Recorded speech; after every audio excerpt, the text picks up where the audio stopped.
প্রতিনিয়ত আমরা বাইরের সৌন্দর্যটাকেই প্রাধান্য দিই, কিন্তু আমরা ভেতরে কি চলছে এবং এই সৌন্দর্যটা তৈরি করতে আমাদের কি কি উপকরণ তারা ব্যবহার করছে এটা কিন্তু আমরা অনেকেই জানি না। আর আমরা এটাও জানি না যে এই কি কি উপকরণের কারণেই এত সৌন্দর্য তৈরি হয়ে আসছে। সুপ্রিয় বন্ধুগণ, আসসালামু আলাইকুম। আশা করি সবাই ভালো আছেন। আলহামদুলিল্লাহ, আমিও ভালো আছি। গিয়েছিলাম যশোরের একটি নার্সারিতে। সেখানে গিয়ে আমি অনেক কিছু জানতে পেরেছি, অনেক কিছু শিখতে পেরেছি। আর এই শিক্ষণীয় বিষয়গুলি আপনাদের মাঝে উপহার দেওয়ার জন্যই আজকের এই ভিডিওটা। সুপ্রিয় বন্ধুগণ, আপনারা দেখতে পাচ্ছেন ছোট ছোট গাছে অনেক ফুল এসেছে, অনেক ফল এসেছে, অনেক মুকুল এসেছে। এবং এখানে যে কলমের যে গাছগুলো আপনারা দেখতে পাচ্ছেন, এই গাছগুলোর পিছনে কিন্তু অনেক রহস্য আছে, অনেক কষ্ট, অনেক পরিশ্রম, তারপরেই কিন্তু এই ফল। আপনারা জানেন যে পরিশ্রম করলে সফলতা আসে, সত্যিই তাই। পরিশ্রম না করলে কখনো সফলতা আসে না। আর এই নার্সারির যে পরিষ্কার পরিচ্ছন্নতা, এটা আমাকে অনেক মুগ্ধ করেছে।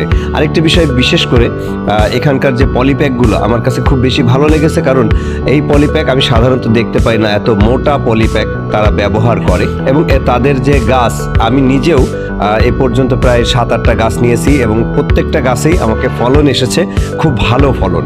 এবং তার কাছ থেকে আমি বিভিন্ন পরামর্শ পেয়ে থাকি যে কি করলে কি হবে, এবং সঠিক পরামর্শই তিনি আমাকে দিয়ে থাকেন। দেখতে পাচ্ছেন যে এখানে কয়েক প্রকারের লেবু গাছ। এখানে শুধু লেবু গাছই না, এখানে আছে লেবু গাছ, আরও আছে হচ্ছে আপনার আমড়া গাছ, তারপরে আছে পেয়ারা গাছ, তারপরে আছে আম, কয়েক প্রকারের আম গাছ, তারপরে আছে কয়েক প্রকারের সবেদা। আসলে আমি এতগুলোর নাম মনে রাখাটা খুবই কষ্টকর, যতগুলো আমরা দেখেছি।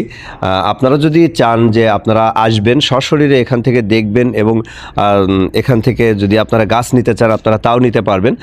এমনটাই আমাদেরকে এখানকার যে জননী নার্সারির যে মালিক, উনি আমাকে জানিয়েছে, দেলোয়ার হোসেন দিলু ভাই। তার এখানে আমি এসে অনেকটা উপকৃতই হয়েছি, কারণ আমি জানতাম না, বাইরে থেকে অনেক কিছুই কিন্তু বুঝতাম না, কিন্তু তার এখানে এসে আমি অনেক কিছু শিখেছি। বেশ কিছু সময় তার এখানে ছিলাম। তার এখানে আমার বেশি মুগ্ধ করেছে লেবু গাছ, যেটা আপনারা বলেন সিডলেস লেবু, 12 মাসি লেবু।